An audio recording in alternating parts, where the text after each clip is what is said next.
এই ষড়জন্ম মহাপুরুষ তিনি বাংলাদেশের অগ্রগতির মূল ভিত্তি রচনা করে দিয়েছিলেন। বাংলাদেশের অগ্রগতির একটা টার্নিং পয়েন্ট শহীদ মুজিবুর রহমান একদলীয় ব্যবস্থা থেকে বহুদলীয় গণতন্ত্রে ফেরত দিয়েছেন এবং দেশপ্রেমিক মানুষ ঐক্যবদ্ধভাবে আধিপত্যবাদের চক্রান্তকে অঞ্চল করে দেয় এবং এই দেশের সবচেয়ে জনপ্রিয় এবং মহানায়ক রাষ্ট্রনায়ক স্বাধীনতার ঘোষক শহীদ প্রেসিডেন্ট জিয়াউর রহমান বীর উত্তমকে গৃহবন্দী থেকে উদ্ধার করে নিয়ে এসে তাকে রাষ্ট্র পরিচালনার দায়িত্ব অর্পণ করা হয়। এই দেশটি ছিল বাংলাদেশের অগ্রগতির একটা টার্নিং পয়েন্ট। শহীদ মুজিবুর রহমান একদলীয় ব্যবস্থা থেকে বহুদলীয় গণতন্ত্রে ফেরত দিয়েছেন।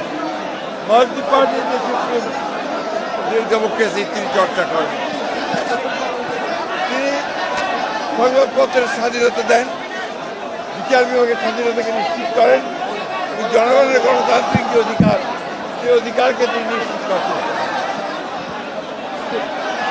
তার পরিচালনার রাষ্ট্র পরিচালনার মাত্র 4 বছর মধ্যে তিনি বাংলাদেশে একদিকে রাষ্ট্র ব্যবস্থা রাজনৈতিক ব্যবস্থা অর্থনৈতিক অর্থনৈতিক ব্যবস্থার আমূল সংস্কার সাধন করেন এবং একদলীয় বাকশাল থেকে তিনি বহুদলীয় গণতন্ত্রে নিয়ে আসেন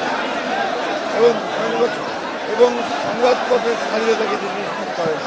সেখানে মাত্র 4টি সংবাদপত্র ছিল, সেটাকে তিনি নিশ্চিত করেন। অন্যদিকে বিচার বিভাগের স্বাধীনতাকে নিশ্চিত করেন, জুডিশিয়াল কাউন্সিল গঠন করেন এবং একই সঙ্গে অর্থনীতিতে মুক্ত বাজার অর্থনীতি চালু করেন। এই হয়েছিল শুরু বাংলাদেশের অগ্রযাত্রা। বাংলাদেশকে একটি সমৃদ্ধ সুখী গণতান্ত্রিক রাষ্ট্র হিসেবে নির্মাণ করার জন্য শহীদ মুজিবুর রহমান যে ভিত্তি স্থাপন করেছিলেন, সেই ভিত্তি পরবর্তীকালে বাংলাদেশের সামনের দিকে এগিয়ে যায়। আজকে গার্মেন্টস আমরা ফ্যাক্টরি যেতে অরেঞ্জ সেক্টর থেকে যে অর্থ আমরা আয় করি, একই সঙ্গে বিদেশে আমাদের শ্রমিক ভাইয়েরা কাজ করে রেমিটেন্স নিয়ে আসে, তারও ভিত্তি করেছেন। অর্থাৎ এই ষড়জন্ম মহাপুরুষ তিনি বাংলাদেশের অগ্রগতির মূল ভিত্তি রচনা করে দিয়েছিলেন। সেই জন্যেই আজকের এই দিনটি শুধু বিএনপি নয়, বাংলাদেশের স্বাধীন চেতা মানুষের কাছে, গণতন্ত্রকামী মানুষের কাছে অত্যন্ত একটা গুরুত্বপূর্ণ দিন।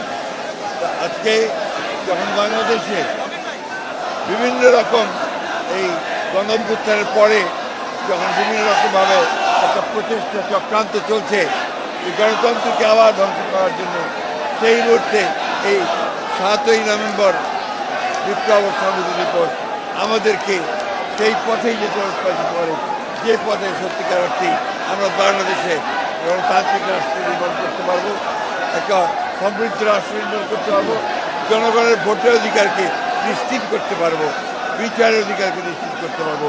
সেই লক্ষ্যেই বাংলাদেশ এগিয়ে যাবে, বিএনপি এগিয়ে যাবে, আমরা সেই লক্ষ্যেই কাজ করে যাচ্ছি।